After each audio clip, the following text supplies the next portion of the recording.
Bismillahirrahmanirrahim. Assalamualaikum warahmatullahi wabarakatuh. Para siswa sekalian, kita berjumpa kembali dengan pelajaran fisika. Dalam pelajaran ini kita akan bahas tentang gelombang cahaya.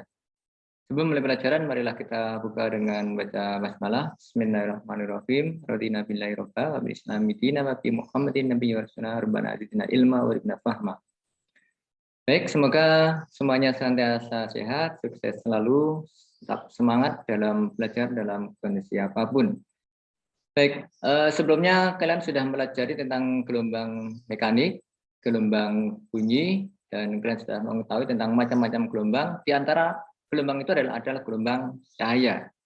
Cahaya dimasukkan dalam gelombang itu menurut beberapa ilmuwan terdahulu. Mereka mencari hakikat cahaya itu apa sebenarnya. Kalau sekarang matahari sudah bersinar kelihatan ya, wajah cerah kelihatan. Tapi ketika di malam hari yang gelap nggak ada bedanya, warna putih dengan warna merah, warna putih dengan warna kuning, dengan warna hijau, warna gelap dengan terang dan seterusnya. Itu karena adanya cahaya. Dengan cahaya kita jadi tahu, ya, bisa membedakan mana yang terang, mana yang gelap, mana hitam, mana putih. Bendera Indonesia kelihatan merah putih, kalau di tempat gelap tentunya akan hitam semuanya. Itu karena ada cahaya yang menyinari. Nah, sehingga para ilmuwan terdahulu melihat apa sebenarnya cahaya, the light atau an-nur dalam bahasa Arabnya. Ya, sehingga Newton mengatakan bahwa cahaya itu adalah partikel-partikel kecil yang bergerak dengan kecepatan yang sangat besar. Charles Huygens mengatakan bahwa cahaya itu adalah gelombang yang merambat melalui medium. Kemudian Maxwell mengatakan bahwa cahaya itu adalah gelombang elektromagnetik karena memiliki kecepatan rambat yang sama dengan gelombang elektromagnetik yang lain, yaitu sebesar 3 kali 10⁸ meter per sekon atau 300.000 km per sekon. Dan tentunya mereka mengatakan cahaya itu adalah gelombang karena memiliki sifat-sifat seperti gelombang yang lain. Ya, masih ingat apa sifat-sifat gelombang secara umum? Ya, dapat dipantulkan, dapat dibiaskan, dapat dipadukan atau interferensi, dapat dilenturkan atau membelok menyebar seperti difraksi. Dan kalau dilihat dari arah rambatnya, cahaya itu adalah gelombang transversal. Artinya apa? Ya, yang merambat arah rambatnya tegak lurus terhadap arah getarnya. Sehingga memiliki sifat polarisasi yang berbeda dengan gelombang longitudinal yang tidak mengalami polarisasi. Nah, untuk pemantulan sudah dipelajari di SMP sehingga ada cermin, kemudian pembiasan sudah dipelajari itu dengan adanya lensa atau pembiasan daya dari air, dan seterusnya. Pada materi ini kita akan melihat sifat interferensi dan difraksi dan polarisasi tentunya. Ya. Di sini sudah saya sebutkan untuk polanya. Ya.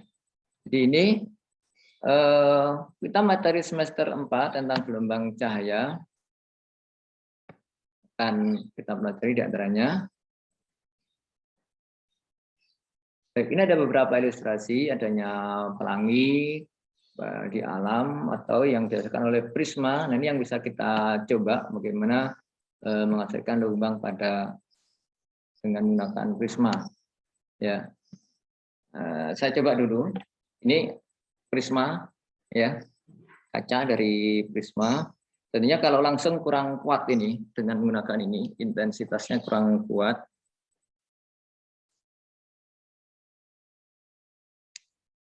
Ya, ini kalau matahari sudah terang, jadi kurang. Nah, ini ada sedikit kesan di layar di dinding. Ya, coba saya arahkan keluar ke matahari.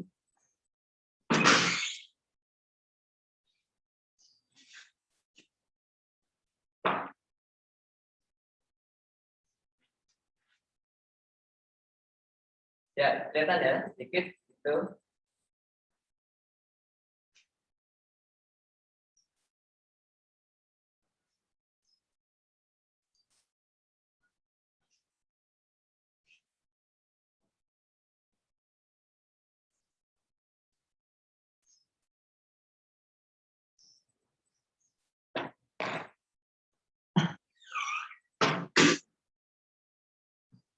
Ya, jadi itu tadi tentang pelangi yang dihasilkan dari pembiasan prisma.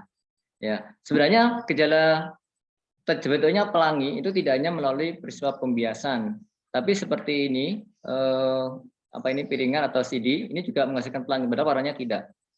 Ya, ini beda. Ada lagi ini, mungkin kalian pernah mengamati di minyak atau minyak tanah itu warnanya apa sebenarnya? Bening kan ya. Tapi ketika di jalan atau di air kena matahari juga terlihat seperti pelangi, merah, jingga, kuning, hijau, biru. Nah, itu peristiwa apa? Nah, atau seperti halnya ini ada nama kisi. Ya. Jadi kisi, ini coba kelihatan enggak? Kalau kita arahkan ke terlihatnya seperti apa ini? Ini mungkin ada warna yang dari agak jauh, coba saja.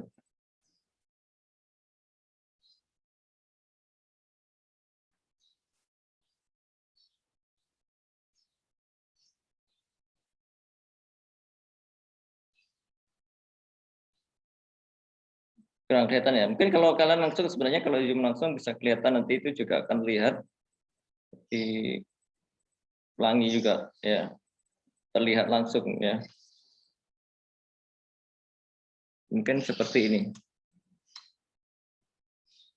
Baik, jadi itu beberapa gejala yang terkait dengan cahaya. Yang jelas cahaya itu adalah memberikan kita bisa melihat benda yang lain. Tanpa ada cahaya, kita tidak akan bisa melihat benda lain. Jadi para ilmuwan dulu juga menjelaskan bahwa mata bisa melihat benda karena ada cahaya yang dipantulkan oleh oleh benda ke mata kita. Ya, adanya pemantauan cahaya. Sehingga dengan cahaya kita tahu bisa membedakan. Makanya kalau dalam doa yang selesai membaca Al-Quran, biasa kan baca Allahumma rahamna bil Quran waj'alhu lana imama wa nuran wa hudan wa rahmah. Ya Allah, Allahumma rahamna, ya Allah kasihkan aku dengan Al-Quran dan jadikan dia imam, ya, jadi imam nur, cahaya, hudan wa rahmah. Jadi cahaya ini untuk menerangi agar kita tahu mana yang jalan yang benar, mana jalan lurus. Kalau nggak ada cahaya di malam hari, kita mungkin kaki akan kena duri, mungkin akan kena kotoran, mungkin akan jatuh ke lubang yang akan membahayakan kita. Di kehidupan ini kita juga perlu cahaya, dan cahaya itu adalah Al-Quran yang akan menerang kita tahu jalan yang lurus dan jalan yang bengkok, jalan yang berbahaya ataupun jalan yang aman. Itu dengan Al-Quran. Itu maksudnya jadikan Al-Quran itu sebagai nur, cahaya untuk kita. Baik, nah kompetensi dasarnya ini ya.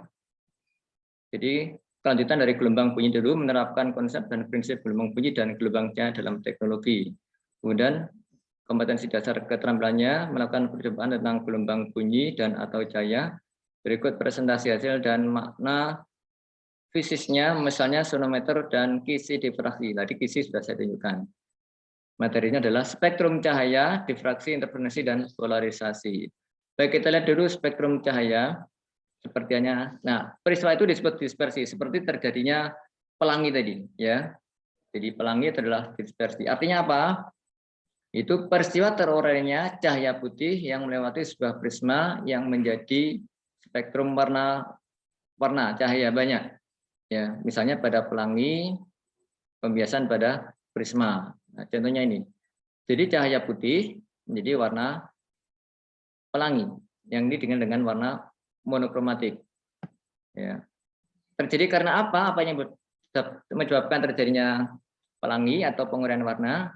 Nah, ini terjadi karena perbedaan indeks bias setiap warna. Dan ini adalah peristiwa pembiasan cahaya. Mas ingat pembiasan? Ya, pembiasan adalah pembelokan arah rambat ketika melewati bidang batas dua medium yang berbeda antara udara dengan kaca. Itu pembiasan. Biasanya kalau contoh pensil atau batang yang dimasukkan ke dalam air nampak bengkok. Nah, itu adalah pembiasan cahaya. Nah, terjadi karena apa? Ya, kita lihat di sini adalah terjadi karena pembiasan cahaya. Ya. Jadi sinar polikromatik warna putih ini dengan banyak panjang gelombang menjadi warna-warna monokromatik, merah, hingga kuning, hijau, biru. Ya, itu warna-warna polikromatik. Baik, sekarang kita lihat secara matematisnya untuk melihat bagaimana sih panjang gelombangnya berbeda itu, mana yang paling besar, mana yang paling kecil. Nah, dengan mengetahui ini, sudut dispersi itu adalah sudut yang dibentuk oleh selisih antara deviasi sinar ungu ini dikurangi dengan deviasi sinar merah. Sudut deviasi itu apa? Sudut deviasi itu adalah sudut yang dibentuk oleh sinar yang masuk ke prisma dan sinar yang keluar prisma, atau perpanjangan sinar yang masuk prisma dengan sinar yang keluar dari prisma. Itu disebut sudut deviasi. Ada yang menggunakan D atau delta. Ya, D itu kalau untuk yang sudut besar, untuk deviasi minimum itu pakai delta. U min delta M. Jadi ini maksudnya sudut dispersi itu ini. Ini deviasi ungu, ini deviasi merah. Kalau dalam gambaran sebenarnya sudut dispersi itu ya lebarnya sudut ini, besarnya sudut ini. Ya. Nah, kemudian untuk sudut deviasi sendiri dipengaruhi oleh apa? Nah, ini dengan penurunan secara matematis geometrik, ya, di materi optik geometrik sebenarnya kita bisa menghitung langsung aja penurunannya NU min 1. N itu adalah indeks bias kaca untuk warna ungu. Bahan ini dikurangi 1 kali B beta itu adalah sudut pembias ini, sudut puncak dari prisma ini. Berarti di sini sekitar 60 derajat. Ya. Sedangkan untuk indeks bias warna merah, untuk sudut deviasi merah adalah sama dengan indeks bias kaca untuk warna merah kurangi 1 kali beta. Nah, itu penurunannya secara geometris nanti. Sehingga sudut dispersinya sama dengan NU min NM kali beta. Dengan penjelasan ini. Nah, sekarang apa hubungannya dengan pembiasan cahaya? Nah, di rumus pembiasan dulu pernah kita pelajari indeks bias itu adalah perbandingan cepat lambat cahaya di medium 1 itu di udara dengan di medium 2 dan ini di dalam kaca. Sehingga NU N2 per N1 sama dengan V1 per V2. Nah, cepat lambat itu sama dengan frekuensi kali panjang gelombang. Ya.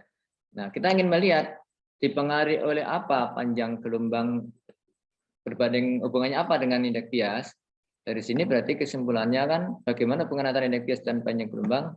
Kita bisa simpulkan bahwa indeks bias berbanding terbalik dengan lambda. N2 per N1 sama dengan lambda 1 per lambda 2. Nah, artinya apa? Kesimpulannya ini, kesimpulannya bahwa kalau kita mengamati indeks sudut deviasi ungu itu lebih besar daripada sudut deviasi merah, maka indeks bias dari kaca untuk warna ungu itu lebih besar daripada indeks bias kaca untuk warna merah, yang berarti panjang gelombang ungu itu lebih kecil daripada panjang gelombang warna merah. Sehingga panjang gelombang terbesar dari spektrum merah, jingga, kuning, hijau, biru adalah warna merah. Ya, panjang gelombang terbesar. Sedangkan panjang gelombang terkecil adalah warna ungu. Sebaliknya frekuensinya yang paling besar adalah warna ungu. Baik, sekarang kita lihat contoh soal. Untuk yang ini, kita lihat soal nomor 1. Percobaan lenturan cahaya pada kisi-kisi dapat diketahui bahwa penyimpangan cahaya biru lebih kecil daripada cahaya kuning. Sedangkan penyimpangan warna kuning lebih kecil daripada penyimpangan warna merah. Nah, ini berbeda dengan deviasi tadi ya. Ini kita hanya untuk melihat urutan panjang gelombangnya. Di sini pembiasanya penyimpangan itu terkait dengan interferensi pada kisi atau difraksi kisi. Pertanyaannya, urutan cahaya dari panjang gelombang yang besar ke yang kecil adalah, nah kalau urutan ini, berdasarkan ini tadi, urutan panjang gelombang dan dari panjang gelombang yang besar ke panjang atau dari frekuensi kecil adalah merah, hingga kuning, hijau, biru, ungu. Jadi ungu adalah panjang gelombang terkecil atau frekuensi yang terbesar. Sehingga jawabannya adalah ya D. Merah, kuning, biru. Itu yang urut dari panjang gelombang besar ke panjang gelombang kecil. Baik, kita masuk ke interferensi untuk melihat tadi penyimpangan tadi. Apa interferensi? Masih ingat? Ya, interferensi adalah perpaduan dua gelombang cahaya. Nah, syaratnya adalah dua cahaya itu harus koheren. Jadi tidak semua dua lampu itu akan menghasilkan pola interferensi, tidak perlu kelihatan juga. Karena harus memiliki sifat syarat koheren. Artinya apa? Frekuensi dan amplitudenya sama, serta beda fasenya tetap, tidak harus nol. Ya, maka nanti karena interferensi itu ada dua juga, ada interferensi maksimum itu pola terang atau interferensi minimum pola gelap. Kalau pada gelombang tali, kita ingat kembali yang pelajaran di gelombang mekanik kemarin, ya, apa syarat interferensi maksimum, apa interferensi minimum, ilustrasinya seperti animasi ini. Nah, kalau ini, nah ini fasenya sama, ini akan interferensi maksimum. Kalau pada gelombang tali menghasilkan titik perut, sedangkan kalau pada gelombang yang interferensinya minimum, itu akan menghasilkan pola seperti ini. Ini terjadi karena ya saling meniadakan, karena frek fasenya berlawanan. Sehingga di sini dua gelombang itu akan sefase saling menguatkan. Selisihnya berapa? Tidak harus nol. Mungkin kalau satunya mulai dari sini, selisihnya berapa ini? Satu lambda, satu panjang gelombang, satu lambda. Ini juga akan interferensi maksimum. Dua lambda dan seterusnya. Ya. Jadi itu interferensi maksimum dan minimum. Nah, sebagai gambaran, maka di sini untuk interferensi celah ganda itu dikenal dengan percobaan Young atau Thomas Young. Ya, kita lihat dulu. Ini kalau cahaya polikromatik pada dua celah ini juga akan menghasilkan pola ya seperti soal nomor 1 tadi. Di tengahnya ada terang pusat, kemudian di sini yang paling dalam adalah warna ungu, yang paling jauh adalah warna merah. Nah, ini kaitannya dengan panjang gelombang apa nanti? Ini kalau warna polikromatik. Kalau celah itu diberi warna diarahkan ini dua celah ya, dua celah. Warna monokromatik pakai warna merah, ya maka warna itu akan menjadi pola seperti ini. Ya, sebagai gambaran itu adalah ini. Coba perhatikan ini.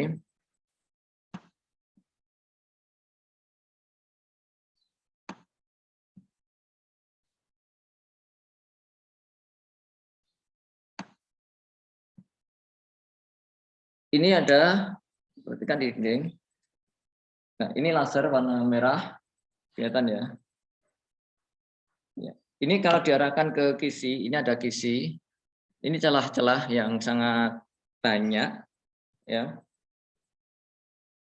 Ini bukan hanya kaca, ini sebenarnya celah-celah yang banyak. Jadi kalau ini diberi arahkan ke sini, satu titik, ya, maka ke sini menjadi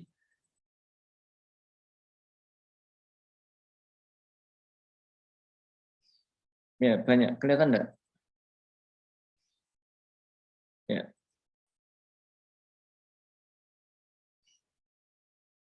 Ya, ruangannya sudah terang ini kalau harusnya cari ruang yang gelap.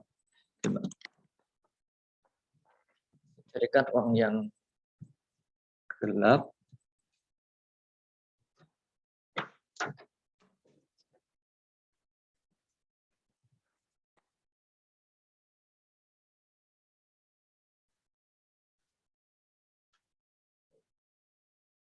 Kelihatan? Ya, jadi ini adalah titik-titik yang hasil gelap terang ya.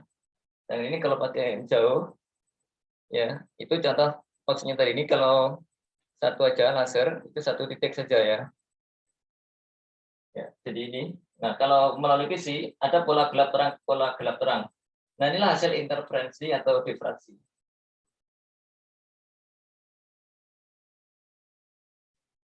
Atas. Ya, jadi itu baik, itu untuk melihat hasil interferensi dan difraksi pola gelap terang, gelap terang. Nah, sekarang bagaimana secara matematisnya? Atau sebenarnya ada juga warna hijau nih. Kelihatan ya di dinding kalau ini sudah kurang.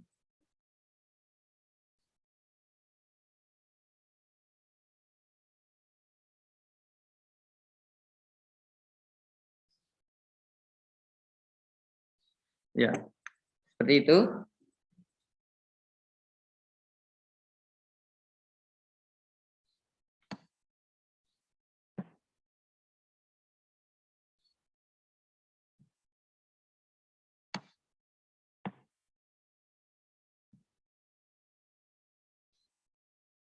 Kembali ke persamaan.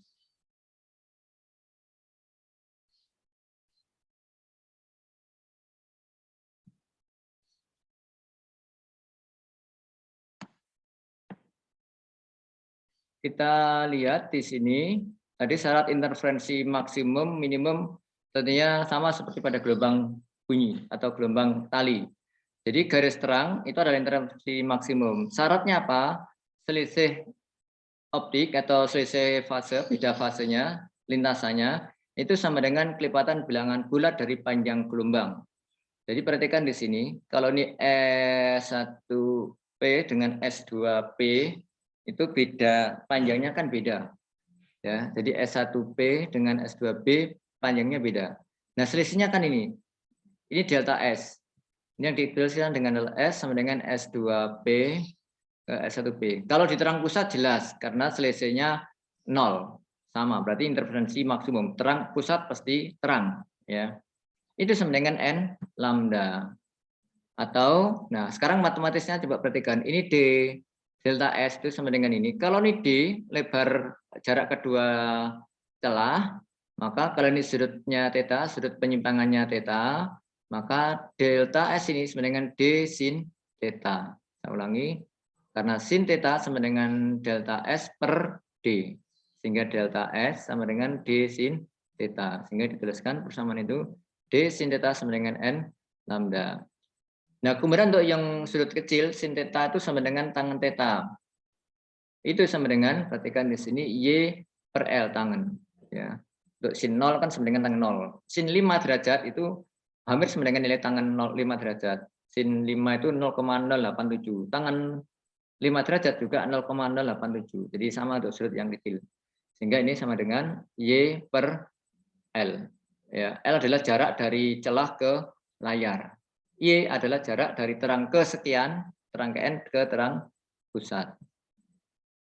Atau sehingga dituliskan rumusnya D Y per L sama dengan N lambda. Ya. N adalah order 0, 1, 2, 3, terang ke sekian. Kemudian untuk garis gelap, terang interferensi minimum. Garis gelap itu mana? Yang tidak ada cahaya. Ya, yang tidak cahaya itu yang gelap. Jadi kalau ini tadi, nah kalau di terang pusat, ini terang ke satu, ini untuk cahaya dari polikromatik menjadi warna monikromatik menjadi warna pelangi. Gelap itu yang nggak ada cahaya ini, ya. Kalau yang di ini tadi di warna monokromatik, nah ini terang 0 terang pusat, ini terang ke satu. Antara terang ke 0 dengan terang satu ini adalah gelap ke satu, ini gelap kedua. Yang tidak ada cahaya itu gelap. Gelap itu yang tidak ada cahaya. Ya, kembali ke persamaan. Nah ini syaratnya adalah jika beda lintasan optiknya atau beda fase dalam hal fase itu sama dengan kelipatan bilangan ganjil dari setengah panjang gelombang. Ya, sehingga delta S sama dengan S2P min S1P sama dengan, nah 2N min 1 ini kan bilangan ganjil ini. Kalau dimasukkan 1 berarti sama, kalau masukkan 1 berarti sama dengan setengah kali setengah panjang gelombang, ya. Kalau dimasukkan 2 berarti 3 kali setengah atau 1,5 lambda dan seterusnya. Ya, sehingga D sin theta sama dengan 2N minus 1 kali setengah lambda. Dengan N itu mulai 1 karena tidak ada gelap pusat, ya, yang ada gelap ke 1 dan seterusnya. Ya, jadi itu. Kemudian untuk contoh soal, kita ambil contoh soal nomor 3. Misalnya ini, dua celah sempit yang terpisah pada jarak 0,2 mm disinari tegak lurus. Garis terang ketiga terletak 7,5 mm dari garis terang ke-0 pada layar yang berjarak 1 meter dari celah. Panjang gelombang sinar yang baik adalah, nah, ini digunakan untuk mencari berapa panjang gelombang.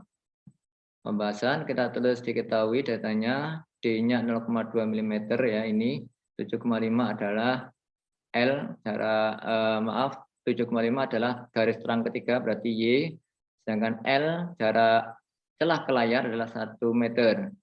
Kita jadikan dalam milimeter sesuai dengan pilihannya. Berapa lambda? Nah, kita pakai rumus untuk karena ini interferensi maksimum karena terang ketiga, pakai dy per L sama dengan n lambda. Kalau yang dari lambda, beri lambda sama dengan dy n per L ya. D-nya 0,2, Y-nya 7,5, N-nya 3, L-nya 1000 mm sehingga hasilnya sama dengan 5 kali 10 pangkat min 4 mm atau P. Kemudian yang soal yang nomor keempat untuk soal ini adalah ini. Dua celah yang berjarak 0,1 mm berarti ini D, disinari cahaya merah. Nah, ini cahaya merah seperti halnya ini ya. Ini adalah cahaya merah ya. Ini cahaya merah. Maaf. Nah, panjang gelombangnya 6,5 kali 10 pangkat min 7 meter. Sebuah layar diletakkan 1 meter dari celah. Jadi jarak antara ini dengan ini adalah 1 meter, ke dinding adalah 1 meter ya. Ini berapa? Ya, ini caranya. Katanya. Dari celah yang mengamati pola apa yang terjadi. Jarak antara gelap pertama dengan terang ketiga. Nah, ini berapa? Baik, kita lihat pembahasan. Diketahuinya harus tahu dulu. D-nya 0,1 mm, kita jadikan dalam meter. 10 pangkat min 4 meter. L-nya 1 meter. Lambdanya 6,5 kali 10 pangkat min 7 meter. Berapa ini? Nah, kita lihat pola interferensinya seperti ini ya. Nah, sekarang terang ketiga dengan gelap ke satu itu yang mana? Nah, itu kan ini yang harus tahu. Terang pusat, terang satu berarti gelap ke satu di sini. Antara terang ke satu dengan terang pusat, ini gelap ke satu. Dengan terang ketiga ini. Nah, sekarang jaraknya berapa? N selisihnya ini 1, 2,5. Nah, ini 2,5 atau 2,5. Sehingga kalau kita masukkan rumus dy per L sama dengan N lambda, berarti Y atau delta Y, selisih antara itu, delta N lambda kali L per D. Tinggal masukkan angkanya. Delta N-nya 2,5 kali lambdanya 6,5 kali 10 pangkat min 7, L-nya 1, D-nya 10 pangkat min 4, 16,25 kali 10 pangkat min 3 meter atau 1,62 cm. Ya, berarti jawabannya adalah B. Ya, seperti itu. Selanjutnya untuk celah tunggal nanti akan kita lihat pada pertemuan berikutnya. Ya, bagi gambaran celah tunggal seperti itu. Baik, saya kira itu dulu kita akhiri. Nanti semoga bisa dipahami. Ya. Nanti untuk latihan berikutnya silakan dibuka di buku Saku Video. Terima kasih, semoga bermanfaat. Alhamdulillahirrahmanirrahim. Assalamualaikum warahmatullahi wabarakatuh.